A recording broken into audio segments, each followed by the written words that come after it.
Pittsburgh Steeler fans, we are here for a very special episode of the Stat Geek Q&A because you have Deputy Editor Dave Schofield from Behind the Steel Curtain. You've got fellow podcaster and writer from Behind the Steel Curtain, Bryan Anthony Davis, joining in with us. Bryan, how are you this evening? Great. You know, this is the first time I have ever been invited to this show. You've invited everybody else, but never me. And so you had somebody that couldn't show up and they're like, hey, Ben, want to come on the show? You know, like, no, well, seventh date to the prom. But I'm proud because this was the show that I've been hoping to get on.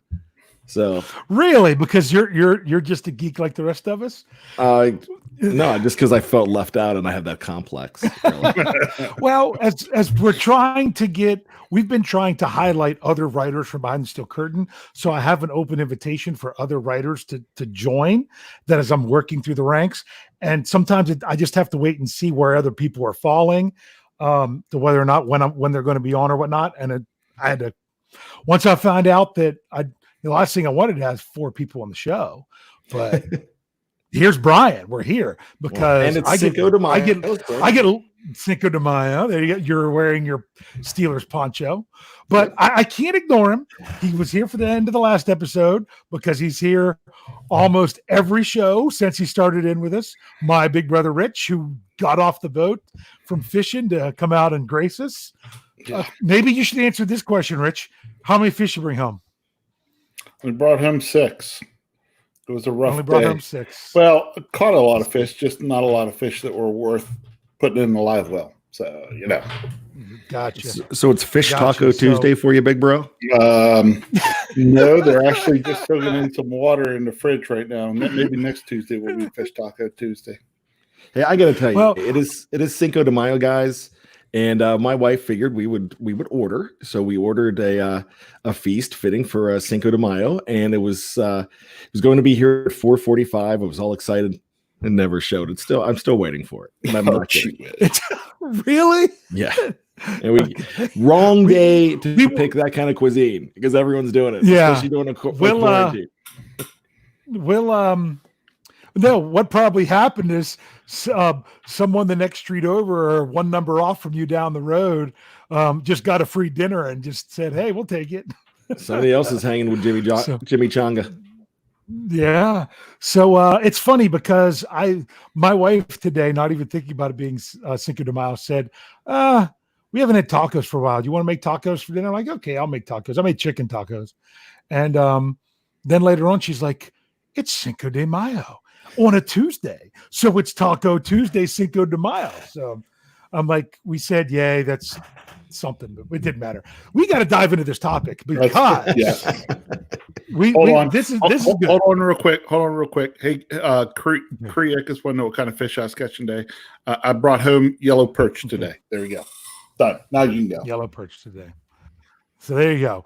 Darren Dalton was the first one in here to comment because this was his question. He brought up last week. He says, rather than do one of these all-decade or all-time Steeler teams, what about the worst-time Steeler teams? What about going through and say, let's figure out who was the worst at each position and put them on a team? We're like, you know what? If we're going to do something like that, we got to bring in the guru, Bryan Anthony Davis. So we're going to go through this, but there's some rules behind this one. Okay. You can't just take a guy that the Steelers picked up for a week and was terrible when they cut. I'm sorry. I would love to say Josh Scobie was the worst kicker in the history of the Pittsburgh Steelers, but he wasn't there long enough to count. So we're going to put some parameters on this. First of all, we're going post-merger. We're going from 1970 on because it's just too hard to go back and say that these guys were terrible before then. It's hard enough to even talk about them in the 70s if they were bad or whatnot. Oh, there goes my Dick Shiner pick. There goes your Dick Shiner pick. Darn. Jefferson Hartman's going to be so disappointed. He might be sleeping, and just because I mentioned Dick Shiner, he woke up and he's like, "Where?" I'm getting him a Dick Shiner jersey. Like, YouTube is calling to me. It's saying Dick Shiner. For those of you that are curious, if you haven't caught it on the preview before, that is the name of a former Steeler. The first quarterback for Chuck Noll. There you go. We are going from 1970 on, and this list is going to be players that started a significant amount for the Steelers, meaning like at least a season or, half a season, enough to be considered the starter, or were a very high draft pick by the Steelers that still couldn't even break into the starting lineup. So we're going to include those guys too, because those guys have higher expectations. Like second, maybe third round, we'll see. Maybe that could be, that's kind of on the fringe. We'll have to see. So, Brian, we want to start with offense or defense? Or Rich, do you want to say since? No. What's your vote, Brian? Well, Flip a coin. I was going to say offense, but I'm cool with anything. But can I throw in a disclaimer, Dave? Sure, one more. Yeah, look, anybody that's ever played in the NFL is a lot better athlete than me. Oh, yeah. So for me to say somebody that's the worst at something, but it is amazing when you look through here. There's some positions that I'm going to bring up. Someone was a pretty good player, but was the worst at that position because they had a pretty good history there. There are some spots that it was easy to find guys, and there were spots that was really tough. But you know what? You'd be amazed. I even uncovered guys that I remember that I watched at that time, guys that started a full season, 16 games, and I've never heard of. Yeah. And I tell you what, if anybody has heard of the starting tight end for all of 1987 named Danzel Lee, you got to tell me, because I watched all of 87. Wow. Yeah. So we'll get to that. We'll get to that. So yeah. So you got to remember, these guys played the NFL. That you got to remember, you made it to the show. Like I've said before, this is a Bryan answer. It's like being, the ugliest supermodel at the fashion show. You're a supermodel at the fashion show. You're still smoking hot. So, it's one of those things. So this is meant to be fun. This is just all in fun. So we're going to go by position. Now, like I didn't break down let's do the offensive line first. I didn't break down right tackle versus left tackle. I just said tackles. Okay. Is that fair? Or did you break them down right and left? No, it was hard to do. You can, but it's hard to do.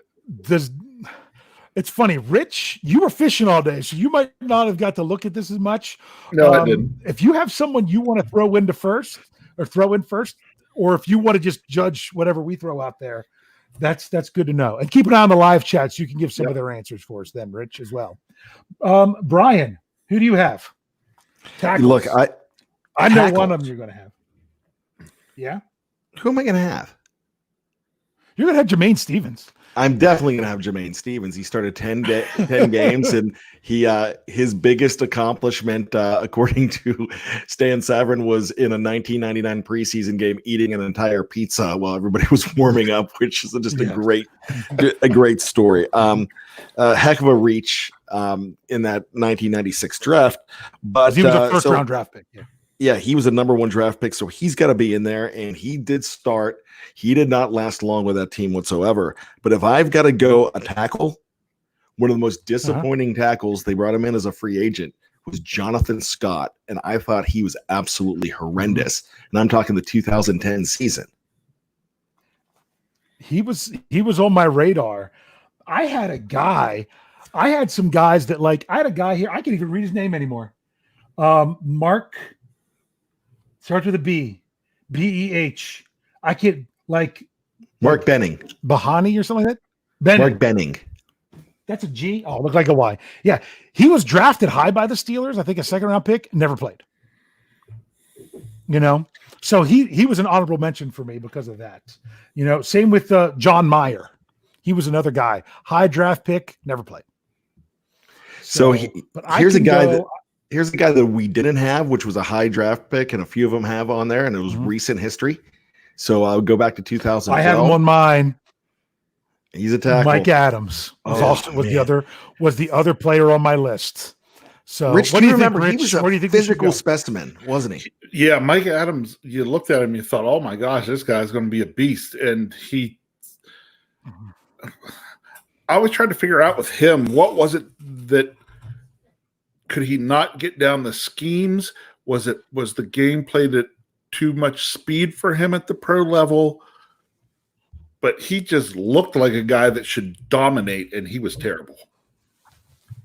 Yeah. Then he had a bad injury and was on PUP for a while the one season. There was a lot of question marks with him because of didn't he have a bad drug test going into the combine or something? He was dancing. And he with begged Mary the Jane, Steelers to draft him. Oh yeah. Yeah. So there was a lot of red flags there. The Steelers took the flyer and it. And then I just remember let's move the guard of when could we get okay, go ahead. Then I remember when it got to the point where it was just okay, when can we ditch this guy? Yes. Yeah. At what point do you have a good enough guy to fill in where you can move on? Yep. That's kind of how it happens with. So I would say if we went to 3, I would say Steven, Scott, and Adams. But if we had to narrow it to 2, which ones would it be? Jermaine has got to be there. Yeah, he's got to be there. It's got to be Steven. And I might have to say Mike Adams because he was drafted higher too. Yeah, and never did anything.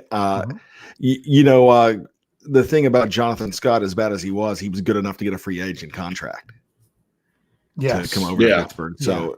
So we'll probably put that into consideration. So exactly. So he's your reserve. So Jermaine Stevens, Mike Adams. Mm-hmm. Yeah. Guard, I thought was a little bit more difficult. Okay. Not for me, because I've got 2 number 1 picks. One guy that was a number 1 pick for the Steelers in 1986 held out to be a house painter. And I'm not kidding you. He told Chuck Noll, like, I'm just going to paint houses instead of coming in because you're not paying me enough. And they're like, are you kidding me, son? And John Renstra out of Temple. Oh, yeah. Was a real, and I'm talking, Rich, wasn't he a top 10 pick? Oh, number 9, the 9th. Yeah. Yeah. 9. Not only that, here's the deal. I only went back to 1970. There's never been a guard drafted higher than him by the Steelers. Wow. Highest drafted guard. Do you remember him, Rich? Yes, I do. It took until Bryan said his name, but I was like, oh, yes. And then, of course, I remember because I wasn't tremendously old, but I remember hearing all the stories about him saying he'd just paint houses and not come into camp. That was not the way you wanted to start your career with Chuck Noll as your coach. Oh, yeah. Chuck, not the way you wanted to start with Chuck. If I could jump in here real quick, if you really hate Bill Belichick, then you hate Chuck Noll because they are cut from the same cloth. They seriously are. And anybody look, I'm not a Belichick fan, but I respect what he's done. But the thing, when you talk about it, you can say, well, he's a cheater. Chuck Noll wasn't. Hey, Chuck Noll lost draft picks too for diverting some roles and stuff like that. I mean, not to the point that they did, but in New England. But really, those guys are the same type of guy. And you would not screw with a guy like Bill Belichick at all. And you didn't do that with Chuck Noll either. He's famous for, hey, son, get on with your life's work. That's it. I mean, this is the National Football League. So for somebody to say, I'm going to paint houses, it's like, paint away, man. Enjoy. Yeah. Yep. Do we have anyone else for guard? That's only one. Yeah, I've got another number 1 draft pick. He was the only number 1B draft pick. And the reason I say B, because he was the 2nd draft pick. He was the Mike Merriweather pick in 1989. And we're going to talk about the other number 1 1989 pick later, I'm sure. Yeah. But this guy out of the University of Pittsburgh, and I'm not talking about the owner of the Chicago Cubs. I'm talking Tom Ricketts out of Pitt. He was a right guard. He was tough. Those were the 2 I had. I mean, when I say tough, he was rough because he just didn't work. It didn't work out. That's all I had because I think our guard play lately has been very good. You know what? Going through that's the only. It's hard to write those guys down. Yeah. Can you think of anyone else that was bad, Rich, or do you? I mean, not anyone that actually played long enough, fit in these criteria that they actually started for a long time. So, no, offensive line overall was tough, but the tackles were the easiest. Yeah. Yeah. Yep. How about center? That's This what I one's- wanted to hear. What we came up with was there. I've got one. I mean, okay, let's see if you have who I have. Okay. Well, I've got to have who you have. But before we do that, this is how amazing they are at the center position. Mm-hmm. You know, when you talk about the beginning of the era, you're going to talk Mansfield. And I'm going to go through every single starting center for this team. Mansfield, Okay. Webster, Dermontti Dawson. You go from Dermontti Dawson to my guy out of Penn State, Jeff Hardings. After Jeff Hardings was where you've got that little bit of drop off, a 1-year guy, and his name was Sean Mahan, and he was a free agent pickup from the Tampa Bay Buccaneers. One season he was pretty rough. After that, you had Hartwig, who helped them win a Super Bowl. After that, Marquise Pouncey, when Pouncey was hurt, Cody Wallace for a year, Fernando Velasco for a year. That is every starting center with significant time in almost 50 years. So you would say Sean Mahan. They would have to be. Yes. Because honestly, I even struggled with coming up with that. I ended up saying there was a center they drafted in 1976 in the second round who never played. Did you know that they spent a second round draft pick on a center who never played for the Steelers? Okay, you know what? James Dave, Files. That's right. The only other name I could come up with. Second round. I remember. Then I've got another one for you. So let's go back to 1988. The number 1 draft pick that year was horrible, was Aaron Jones. The number 2 draft pick in 88 was Dermontti Dawson. What position did he play? Yeah. Not center. Dermontti He was Dawson. drafted as a guard. He came in the guard. The guy that they drafted third, I believe, was out of Notre Dame, and his name was Chuck Lanza. He was a center. Chuck didn't hit. But really, I mean, when you're drafted third out of 12, and those drafts were a lot rougher back then. So, and they know so much more. Let's move on now. Yeah, let's move on to the higher profile positions that I know people are wanting to get to. Let's run a couple of these off. Tight end. This one was tough. Mine, the one that jumps out at me, I'm saying just because I'm only saying it because he was brought in so high paid and didn't pan out. Was I put Ladarius Green on that list just because. You know, he was supposed to be a big money answer and ended up not even being able to play hardly at all. But when he got on the field, he was good. So I don't know that he would really fit that mold. What do you have, Bryan? Well, I'm not going to go with these guys because I don't know enough about them. And it would be, Danzel Lee, who I teased earlier. Also a guy named Darren Nelson in 1984. I really can't go after them. They played full seasons. They weren't that bad. Preston Gothard, though, in 86 and 88 was the number 1 tight end for that team. And he started a lot of games. So I would probably go Preston Gothard. But if you look at another guy and you could say that he was drafted high enough, it's Matt Spaeth. Matt Spaeth was drafted in the 3rd round in 2007, if I'm not mistaken. But I don't think he was ever really drafted to be the pass catching tight end. I think he was drafted to be the blocking tight end. So, and I mean, they cared enough for him to, even after he left, to bring him back. So, well, you know how much I love Kevin Colbert, and I sing his praises all the time. But I don't know what he was smoking in 2007, because in 2007 he's drafting a tight end. A blocking tight end in the 3rd round. And then he's going after you have Heath Miller, but in the 3rd round, you're drafting a blocking tight end. In the 4th round, you're drafting a punter. So I'm wondering what he was doing. I mean, that just didn't seem right to me. Yeah. So I like maybe they had that draft on Cinco de Mayo. but you know what I mean? It's like Jeff always gets on the fact that you don't draft a long snapper. Why are you drafting a blocking tight end at number in the 3rd round? It just doesn't seem like something you need to be doing. So that's why I'm bringing Spaeth up. What What do you think, Rich? Any of these guys stand out from you when you were a kid that you remember They he listed do, before? But look, there's other guys you can talk about. We can talk about the worst statistically. The one that jumps out at me that was actually decent statistically, but to me, I wouldn't call him bad. I would call him disappointment, was Eric Green. Because there was so much hype I with thought, him, and he never really had lived that up with one absolutely fantastic year. And look at that guy. That guy was going to be like Rob Gronkowski type of tight end, and then he got into the drugs and stuff, and then he couldn't. And he became nothing. So you're right. That's disappointing.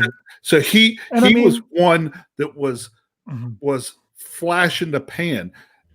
So it's so disappointing because you thought you maybe had a great tight end for the next, 5, 6, 7 years, and he goes from one great year to almost nothing. Yeah. Well, because of that one great year, I don't know that we could say he's the worst, if you know what I mean. Yeah. I don't know that I can say it's I don't know. But to me, I kept coming back to him because as a kid, then I was hyped on him, and then it was so disappointing.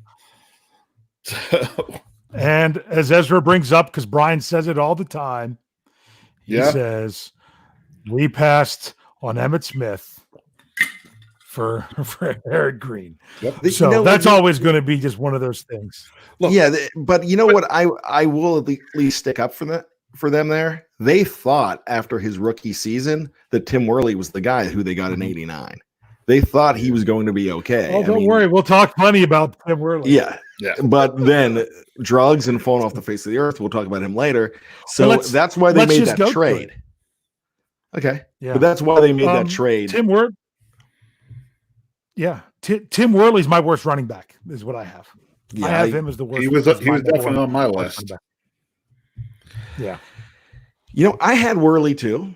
I had him number one. That's another one, guys. Yep. When you look back at starting running backs, I know somebody's going to throw up Rashard Mendenhall on there. Come on, I mean, he had good numbers and he did pretty well.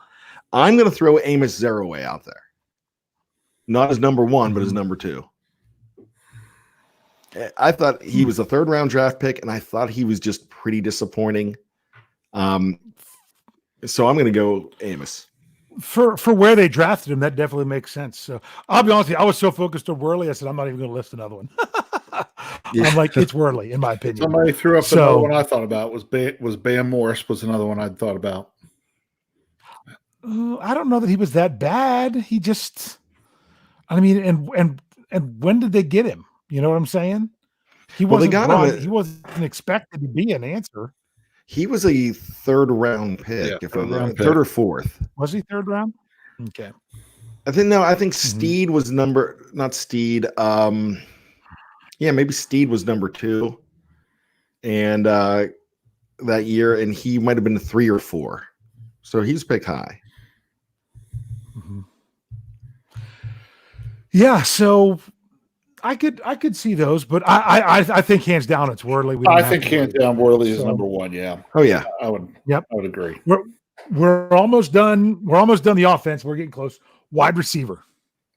Lima Swede. Going to get lots of opinions here. I have Lima Swede because where he was drafted. Yep. Yeah. But I'm looking at some other guys that started for a while. So I'm kind of looking at guys that started and they spent a lot of time out there and they took space as a number 1 guy or a number 2 guy on the offense. I want to hear a couple of yours because I got a couple of them I've been thinking about as well. Okay. This guy was also picked high. Let's hear it, Brian. Willie Reed. I know you're going to say Willie Reed. Willie Reed? You remember Willie Reed? That's No, I don't remember Willie Reed, believe it or not. So he was drafted out of Syracuse. I remember the name. I just don't remember him doing much. Yeah. He was pretty bad, number 15. Troy Edwards, got to be on that list. He does. Yes, that was the other guy on my list. So Troy Edwards is there. Speed. And I'm going to throw in 2 more. Marcus Wheaton. Marcus Wheaton was a 3rd round. And he had that. Yeah, he had that one beast of a game against Seattle, but that was it. But another person to go right along with that, who only ever had one decent game, and that was Sammy Coates, was on my list as well. Sammy Coates. And I was at the one game that he had his 2 career touchdowns. The Jets. But the Jets game. Yes, the Jets game. We're in the Bumblebees. There's a guy named Derek Hill who was drafted in the same draft. Derek Hill was drafted in the Woodson draft, like 3rd overall, and he started a few times in the late 80s and just never amounted to anything. But as far as Marcus Wheaton goes, just a quick story. The guy they were targeting in the 3rd round was none other than, Keenan Allen. And they missed Keenan Allen by 1 pick. And so I think Marcus Wheaton was the consolation prize. And Dave, you complain all the time about anybody anytime that you're drafting for position and they take your guy and you go ahead and scramble and grab another guy. And so they drafted position there, and Wheaton was bad. Yeah. Yep. So I think Edwards to me is the number 1. And then I would probably put Sweet as the next one. But all those guys, if you want to go 5 wide, I think you filled it up there, Brian. Yeah. If you know what I mean. Yeah, 5 wide. So, yeah.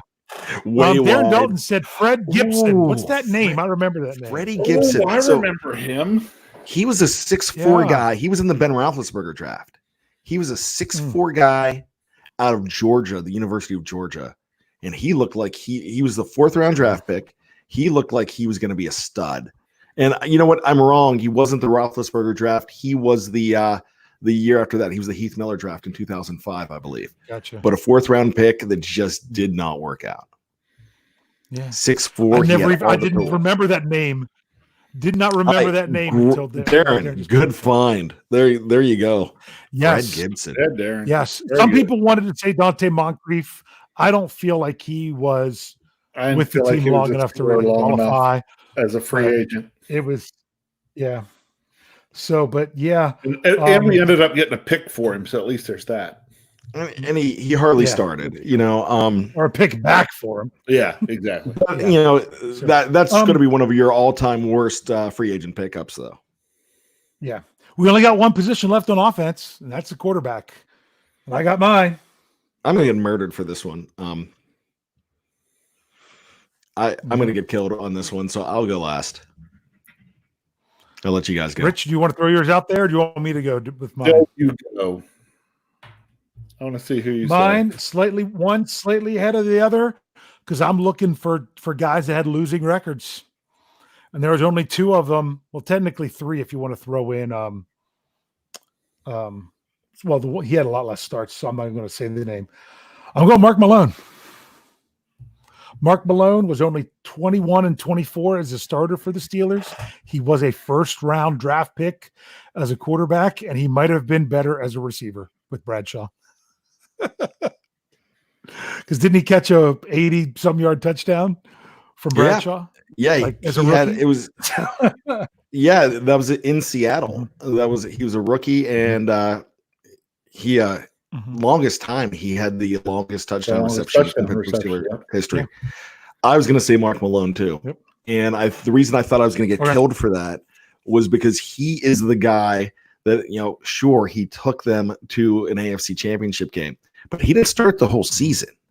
All right, David Woodley also the guy that Dan Marino pushed out of Miami, who started in the Super Bowl in Super Bowl 17 just 2 years before.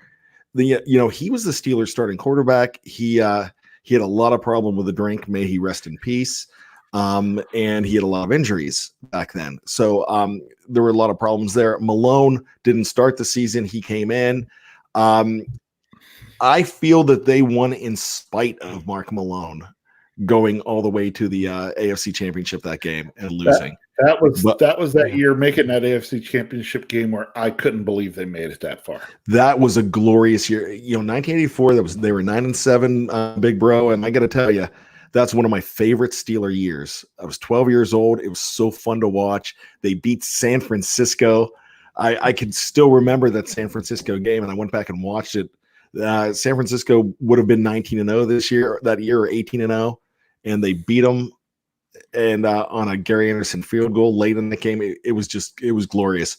So yeah, I'm going to go with Mark Malone, but he wasn't the reason that they did well that year. They just won in spite of him. He was also a guy that frustrated fans because he was very aloof and angry, and he would just scream at players when he overthrew them. I just hated him as a player. And the fact that he looked like my hero, Tom Selleck, who I wish Tom Selleck was my dad if I didn't like my dad so much. He could be my second dad. My wife says he's my man crush. I'm a big fan of Tom Selleck. This guy looked like Tom Selleck, and I hated it. Rich, do you agree with Malone, or did you have somebody else? Because I had a second place. I had Bubby as number 2. That's where I was going. He was probably Bubby because he was 28 and 29 as a starter. Bubby frustrated me so much because I felt that we had some teams with him that we were a quarterback away from potentially really contending. Yeah. He just didn't have it. So there's another guy with a losing record that nobody would bring up because he's kind of beloved, and he had a special season and he led them to the playoffs. But would you believe that Tommy Maddox has a losing record as a Pittsburgh Steelers? Yes, he was the other. He was the other guy I was referencing. He was the other losing record guy. And everybody was waiting for us. Had at least 10 wins. And I saw in the live chat people wanted somebody to say O'Donnell just to see me get all riled up. I knew better because I want this show to end before midnight. So all right, we don't have as many defensive positions to go with. I grouped the defensive line into one. I didn't, because Brian said you had Fitz trying to figure out a nose tackle because they've all been good. So yeah, as I bring up in the 70s, we didn't play with a nose tackle. Exactly. In the 70s, we didn't have one. So they were so solid. What do we have on the nose defensive tackle? line? Well, let me say this real quick. They were so solid as a nose tackle that the worst nose tackle they had was Steve McClendon, and Steve McClendon was a very good nose tackle for the Pittsburgh Steelers. That's what I'm saying. That's I would rather leave that. I would rather leave it off. I'd rather say no nose tackle than have to do something like that. So what do you got, Brian, for other defensive linemen? If we're looking at defensive line, I'm looking at Cam Thomas from the 2014 season. I thought he was absolutely horrendous. On my list. I'm going to bring up another guy. How about from the same team that the Steelers got him from a free agent that they brought in that wasn't really any better? Ricardo Matthews. Gosh, I forgot about Rico. Wow, that escaped me. That's I'm disappointed in myself there. So, okay, who else you got? Here's the guy. Kenny Davidson was a number 2 pick in, I believe, 1987 or 88. 88, I believe. He was a defensive end that didn't play well. But if you're looking at defensive linemen for this team, you've got to look at a guy like Darrell Sims, number 1 pick in 1985 out of Wisconsin. Oh, was he bad? Phil Walker, good job. And I'm going to bring up a guy that I could not stand, and I brought him up earlier. I couldn't stand because he was just a bad player, and I thought it was a reach of a pick out of Eastern Kentucky in 1988, number 1 overall draft pick, Aaron Jones. Aaron Jones was a disappointment. Because that was my question. Was he a defensive tackle? Or what? I was trying to figure out. Would you have called him a defensive lineman, or would you have called him like an edge rusher? I'm going to call him more of a defensive end. And but is he a defensive? I mean, I'm trying to think. When did they switch over? Because I had said here defensive line versus edge rusher. Because I had to say edge because you can't say outside linebacker because they played a 4-3 for a long time. So I had him listed down as an edge rusher, but I knew I could have been wrong because I wasn't sure. I had a question mark next to him. Now, can I bring up somebody that's coming up on the live chat? The live chat brought up somebody that I thought about, and that was Gabe Rivera. That's who I wanted to bring up. You can't be counted. It's hard to do that because he didn't really play that many games and he went out. But the only reason I still talk about him is because it was so talked about back then. Is he was the draft pick we took when we could have taken Dan Marino. And I wholeheartedly agree with that. However, the thing about him is he had some stats in 6 games. I can't judge him off the stats in the 6 games he played in. You know, it's he played good when in the 6 games he played. Correct. If you want to judge him, you judge him for something he didn't do and something he did. You judge him for being drafted, and that wasn't his fault because he was real. Senior sack at Texas Tech was pretty phenomenal in college. Then you judge him for horrible judgment for for the accident and the drunk driving. So that's really go with that. But we really didn't get to see what he could do. Correct. A lot of people. I'm going to bring up this guy too, Dave. Everybody's bringing up Ziggy Hood. Ziggy Hood had a 10-year career in the NFL. You gotta remember, he just wasn't a good fit in Pittsburgh. One, he wasn't a good fit, but he was also a guy that started and played well in a Super Bowl. He wasn't horrible in Pittsburgh. He just wasn't. He was serviceable, but he wasn't first number one draft pick. Worthy. And you got to think of a number one draft pick when you win the Super Bowl at number 32. That is a late first round draft pick. So it's kind of one of those things that, you know what I mean? He had, if you look at his career, he's had a decent NFL career, and he wasn't bad here in Pittsburgh. He just wasn't a superstar. Yep. Yeah. Let's transition into the edge rushers.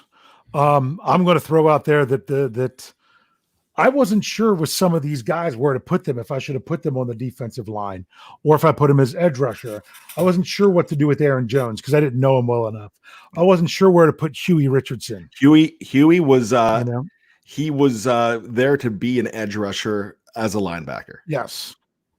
So and I also had, of course, senior bust. I agree. Of Jarvis Jones. And I had his jersey. I actually paid for that jersey. Yeah. Jarvis Jones. You know what? Here's another thing. I got to tell you, the linebacking position, I mean, outside linebackers, it's hard to find bad players there. I mean, it took a while to really look through and find those. I'm going to give you another one.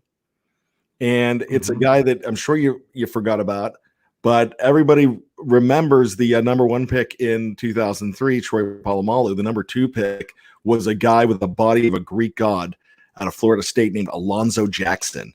And he was supposed to be was supposed to be the edge rusher extraordinaire coming in. And and he was pretty bad. But really, when you look through of the starters, really hard to find an outside linebacker. You have to start thinking about guys like Chicolo, and Chicolo didn't start. Yeah, Chicolo wasn't a starter, and it wasn't. But you can't say much against Chicolo because he wasn't a high draft pick and he wasn't a starter. You know, same reason why you couldn't say Dan McCullers on the defensive line. He wasn't drafted high, wasn't a starter. So you can't. You know, those are the not really fitting into the mold there. But so there you go. I think ugliest supermodel was outside linebacker. Yeah, there you go. Rich, anyone else you want to add there, or did you like the guys? No, I thought we had those pretty spot on. We've covered them pretty good. So I had trouble with inside linebacker. Yeah, it was tough too. Because if you think about the guys that are playing a lot, that's because they were good. Exactly. So I'm going to go with John Bostic there. I know he's there for you. I have John Bostic. Number 2 was Sean Spence. And I also feel bad Sean Spence. Those were my 2. Because that was really it. I mean, I mean, you look back in the 70s, they played the 4-3, but you had Jack Lambert for so many years. And then you had Mike Merriweather for a while. I know he played outside and inside sometimes. Then look at the guys, Levon Kirkland, and you could go through the years. It's really tough to find a guy that was really bad. People were bringing up Arthur Moats, but he wasn't there to be a starter. He was there to fill in, and as a fill-in guy, not bad. Yes. We had a lot of guys that were like serviceable guys. So I wouldn't call them bad. Like I remember back in some of those 80 teams, a guy named Brian Hinkle played inside linebacker. I love that guy. Was he great? No, he wasn't great. No, he went to a Pro Bowl or two. Right. He's a good player. Right. So it's just so when you start going through all those kind of guys coming up through, I'm like Dave. We don't miss that bad on linebackers. We don't. Nope. No. Not at all. I mean, yeah. When you're looking at a guy like Bostic that was there for one season, and people are going to want to put Mark Barron on that list too, and you could because Mark Barron. Even though I don't think he was horrible here, he was the ugliest supermodel on a great defense. I think he was better than the two we listed in Boston and Spence. And I think he was too. Opinion. But that's how, to Rich's point, that's where you're scraping. That's how well they've done with linebackers. Well, I think part of it too, both inside and outside linebackers, is we tend to be so deep. Guys don't get a chance to get that bad because the next guy's just there. That's why you're going Bostic is a 1-year guy, but we're having to do that because it was just we moved on from it. He was a stopgap. Yeah. Yeah. And Spence was a stopgap, when after where they brought him back after Shazier was injured. So that's kind of, they were filling in for bad situations. So we're getting close to the end. Cornerback wasn't so bad for me. I had two guys that I did pretty quick. Can I address one real quick? Dallas, I love you, buddy. I can't put Senquez Golson on the list. No, you can't put him in there because he didn't actually play. How bad was he as a player? We will never know. Yeah, we don't know. Yeah. We could talk about he was a bad draft pick. Yeah, you could talk disappointing draft pick. Yes. Yeah, disappointing, not bad. Me, the draft pick guy. was a bust because he was a second-round player that never played. But you can't say he was a bad player because he never played. And it wasn't a bad pick because at the time he was a good player at that position. That's what I'm saying. Never got to play. That's exactly what I'm saying. A disappointing draft pick. How could it be a bad draft pick? Because you don't know circumstances. There's some guys that are coming up here that I didn't have on the list, but I agree with. Yeah, I've been seeing some of these too. There's plenty. Yep. So what guys do we got? We've got Curtis Brown that I'm reading off the live chat. So I'm going to give Jeff Lauderdale, Curtis Brown, and Cortez Allen in the same draft, high in the same draft. And I didn't have them on my list, and I should have. But here's the thing: they never ended up really as starters too much. Cortez did. Yeah. But it was just they were disappointments, and they were pretty bad because they couldn't make the team. Antoine Blake I did have on my list. Kyle Smith. I had Antoine there. I've got a guy that a lot of people might disagree with, but Dion Figures. He was a number 1 pick out of Colorado in 1993. He just never did anything. So yeah, he seemed to be another one of those guys where it was just like we held him around for a while, and then it was just like, it's not going. Now he did get shot in South Central LA in a drive-by that kind of messed him up in a lot of different ways. I will always remember him for one of the greatest moments in a losing game. He's the guy who recovered the onside kick in Super Bowl 30. So, I mean, I'll always love him for that. But you know what? I think he was bad. Now, Rich, you might remember this guy. And if you were around as a Pittsburgh Steelers fans in the mid to late 80s, you could thank this guy because this is one of the reasons you wanted Rod Woodson on this team in 87. Because in 85 and 86, one of the worst cornerbacks in Pittsburgh Steelers history was a guy named Harvey Clayton. Oh yeah. Harvey And Clayton. he was absolutely dreadful. And I got to tell you, I mean, if he was around during the internet era, he would have been the Artie Burns, who we didn't talk about yet. We will. He would have been the Artie Burns. Artie Burns on my list. What's that? What was that? I said Artie Burns is on my list. Oh, yeah, he's on my list too.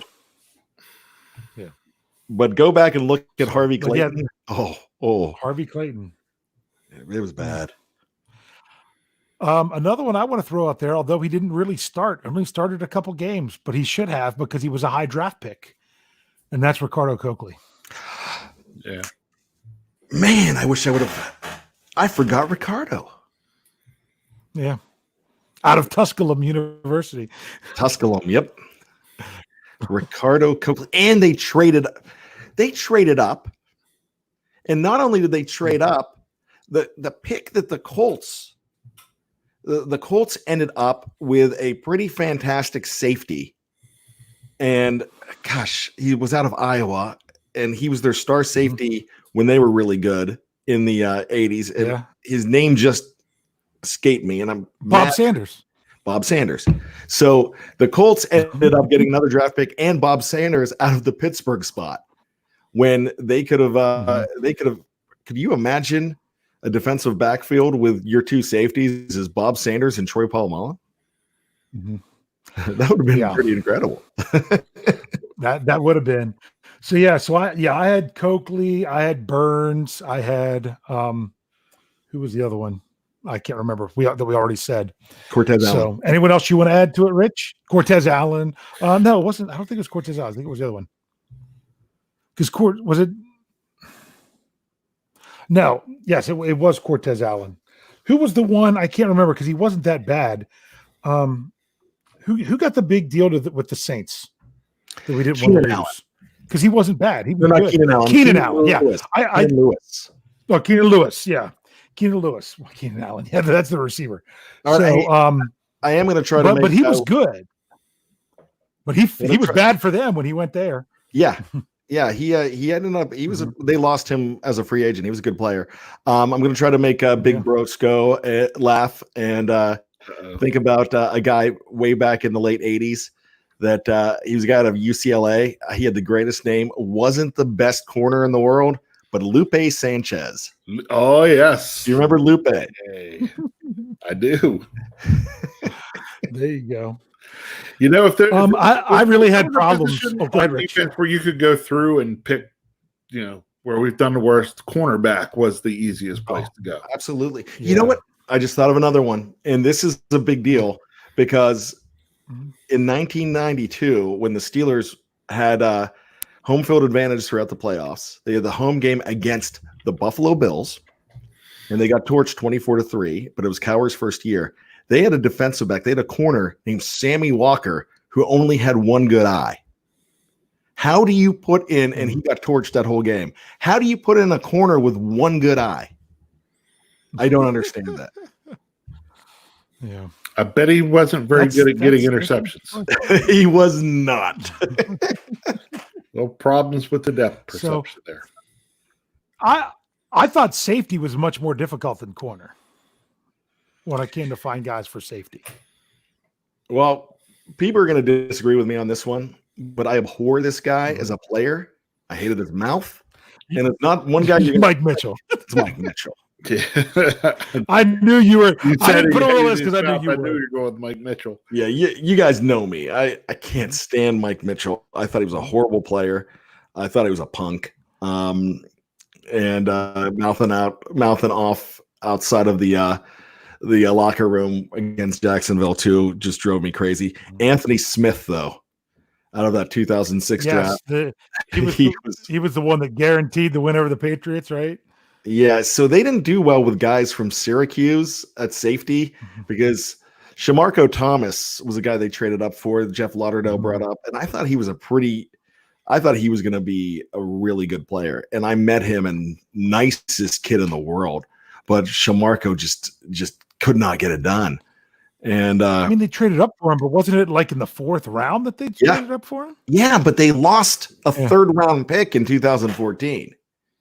Oh, So that wasn't you smart. trade away a third rounder, and that hurts. So that fourth round that year was Landry Jones and Shamarko Thomas. Mhm. Yeah.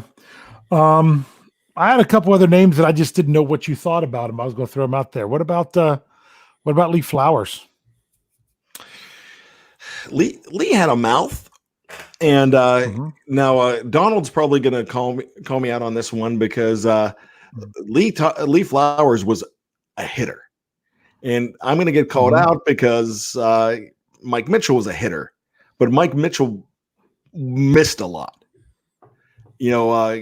This guy Flowers I can't put on the list because I thought he was a lot better. Now Jeff would give me heck because Jeff thought Flowers was awful. I thought he was decent. And he better than Mitchell. Yeah, I thought he was a better player than Mitchell, and I'll never forget calling the Denver Broncos paper champions.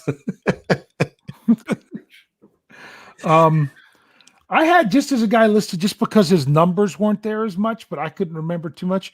I had because I knew the name, but I had how questionable was Mike Logan? Not at all. Good free agent pickup. Because he didn't put up very. It's hard to judge numbers for a safety. Do you look at things like passes defensed and things like that, or are you looking at a guy because it really depends on the type of safety. So McKeesport Mike was brought in to be depth at safety. He did have to start sometimes, and he played really well. So another guy Donald Nolan brought up that people could bring up, but he's complimenting him as Tyrone Carter was another guy. He laid people out, and he was one of those depth guys that he had to come in and start in Denver for Ryan Clark because of the sickle cell. And he came in and he played. He was good. So those depth pieces, Mike Logan was that depth piece for me that I really appreciated his play. A couple guys that I have on my list. Travis Davis was the starter in 1999, which 20 years ago, that 99 team was pretty rough. He started about 14, 15 games that year. And in 1988, a guy who started the whole year, Cornell Gowdy, was another safety. And I've just never heard of him. So I remember Cornell Gowdy, but it was just like 88 was a rough time too. I mean, it was just a rough time, and those are the guys that they're putting in there. Yeah. Any thoughts, Rich? Nope. Nothing. No. I have fun sitting here. I was kind of your 80s guys that Bryan likes to bring up. So, I love. And then be like, oh yeah, I remember. I fell in love with the Steelers, Rich. I fell in love with them in the 80s. So those are the guys that stick with me. Oh, you fell in love. See, that's why you're bringing them up where you did. I kept waiting for you to bring up guys I saw play back in 82, 3. I'm trying to remember which year it was. Goodman was one on the defensive. My first game at Three River Stadium. You remember John Goodman, not the guy from Roseanne. We had a defensive end named John Goodman that actually wasn't that bad in the early 80s, like 81, 82. So my first game at Three Rivers was December 5th of 1982 against the Chiefs, and I saw Bradshaw go long to John Stallworth. It was pretty amazing. I can't remember which year it was for me, but I'm thinking it may have been 82 again. It was against the Patriots, and I'm trying to remember. Bradshaw was still the quarterback. We won the game. I think I was like 8 or 9 years old, so I was more enamored with the fact we were sitting 4 rows behind the Patriots bench, and then of course watching all the drunks. So, especially the guys that 2 seats down. Yes, the things I remember. Guys had 2 seats down from me. Season ticket guy was there, totally wasted. Kept giving me cookies. Oh, great! I'm not letting you eat those cookies, man.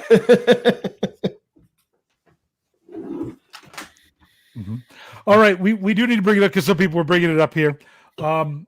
We got kickers. Let's go. Let's first we'll do place kicker. DJY, whatever he says. says that he said no Scobie for kicker earlier because he would definitely be my vote. He just didn't even last whole season. There are 2 Steeler players with negative approximate value in this team history, Scobie and Todd Peterson. In honor of that, they can earn a spot. They could. Did you have any other kicker? My guy. Peterson was my pick. Yeah, you want to hear mine? I'm going to blow you away. Who is the first kicker that was eligible based on our standards? That would be Gene Mingo from 1969 to 1970. In 1970, he was perfect and he played in 10 games before I think they got rid of him. He was perfect in extra points, 17 for 17. He was 5 for 18 in field goals. He had a 20-some% field goal kick rating. It is one of the worst ever of anyone that kicked for double-digit games in a season. Jeez. Like, not just for the Steelers, just ever. So, and he wasn't even that much better than the year before. He hit extra points, but he couldn't kick a field goal. So, you know who was really bad? And he's a oh man, you got nominated for first. Yeah, I know. I saw that. That hurts me. I was never under contract. That's why Darren wanted to do this show because he wanted to nominate you for the worst kicker. Roy Girella. Some people were saying Chris. Girella was a Super Bowl winning quarterback. He was bad. I mean, in Super Bowls, he couldn't. I watched all these Super Bowls when I was doing the articles just in January about the Super Bowl flashbacks. Man, Girella missed everything. But because Girella missed a kick, then Cliff Harris came out. Cliff Harris was a punk. Cliff Harris became a punk. And 14 tackles that day by Jack Lambert. Jack Splat got really mad. Oh, yeah. I think it was that. I think if not for that move by Cliff Harris, firing up Jack Lambert, I'm not sure the Steelers win that Super Bowl. I agree with you. Chris Brown, I agree with you. I'll never forget the sign, Merry Christmas. I was at the game where he missed 5 field goals against Baltimore in, I think it was 2001. And I was, or 2000, something like that. And oh man, it was just disgusting. He was tough. We're almost to the hour mark. We're going to wrap it up here, but we got to at least throw out. We're not doing long snapper, but we'll do punter. I know Brian likes to talk about his favorite punter. So who's the worst punter? And I know I'm just waiting when everyone's going to start throwing out there Jordan Berry. Do you realize that Jordan Berry has the second longest yards per punt in Steelers history since 1970 for his career? I looked up yards per punt, and he was the second longest. So I went with someone who actually started a bunch of games and couldn't even get a 40-yard average. For all I know, he was kicking inside the 20. But based on the numbers, and this is Stat Geek, is that by numbers wise, Dan Straczynski would have the worst numbers of any Steelers punter. Yeah, you know what? I forgot about Dan Straczynski. Gosh, there's some names out there. You've got Harry Newsome, Brad Wing. Somebody mentioned Mitch Berger is what Darren brought up. So Mitch Berger. Steelers haven't been known for amazing punters. They won a Super Bowl with Mitch. Yeah. So that's why it's easy for Josh Miller to be your favorite Steelers punter ever, because he was actually pretty decent. Yeah, you know what? And he was good on the radio on B94 back when he was playing with the Steelers. Yeah, they had him on the morning show. You remember that, Rich? Yes, I do. And he just quit last year. His gig with the Fan. He was on the Fan morning show with Colin and Colony for a long time. He also had a huge Pez head collection, which I always thought that was the coolest thing. Can I mention some? I know we're coming up on the hour real quick. I almost had this guy on my list for wide receiver, and I took him off because I just didn't want to go too long. I had Emmanuel Sanders originally on my list. I thought he was awful in Pittsburgh. He was great in Denver. he was not good in Pittsburgh. I think if Emmanuel Sanders left Pittsburgh and didn't go anywhere and do anything, I don't think we'd remember him of being that bad. But I think the fact that he did what he did beyond Pittsburgh because he's one of the few guys that did better once he left Pittsburgh. All the other wide receivers falling off a cliff for the most, not all, but I mean, most of the wide receivers it's nothing like it was when they were at a point in Pittsburgh in 2013 before he left. He couldn't catch a cold sore in a brothel. That's how bad he was. With that said, Rich, anything you want to say to close it up here tonight? Good night, everybody. Oh, okay. Can you top the cold sore at a brothel? No, I mean, we talked about the ugliest supermodel at the fashion show and catching a cold sore. Yeah. Okay. So that was interesting. Bryan, thanks for coming on with us. This was a lot of fun, just reminiscing over bad Steelers players. I tell you what I like is that it was fun. It's fun to reminisce about these guys. Yep, we went a little bit long for this show, but we had a feeling that we might. We almost split it up and did it for 2 weeks, but I didn't want to make Bryan have to come on again next week. But we didn't say it before. Thank you all for tuning in. Make sure to go in and hit that like button for us. That would be great. Make sure you're checking out Behind the Steel Curtain for all the great articles. Bryan's got stuff there. I mean, sometimes he does. Bryan has his articles come out in spurts, man. You'll have a day where you'll go and they'll be like half the articles are Bryan's, and then you're like, okay, I haven't heard from Bad for a while. So it's interesting. I need a break after the draft. I will tell you that the draft was because I went on. Oh my goodness, you had so much stuff with the draft. Wait till you see the idiocy that's coming out tomorrow for me when I try to pick the entire schedule. On schedule day. So I've predicted the entire 2020 schedule. That's the kind of stuff you can look for Bryan. But we got all kinds of stuff. We got breaking news. We got commentary. We got Bryan's so stuff. I have to admit, there were a couple players I didn't know that, especially when it came to linemen. I Googled them and I found articles by Bryan Anthony Davis on Google that mentioned these players. Really? You were redrafting a couple of years in 2018. You were redrafting several of the drafts, and that's how these guys' names came up on Google. It was thanks to one Bryan Anthony Davis. So, hey, that's Behind the Steel Curtain. We're out there.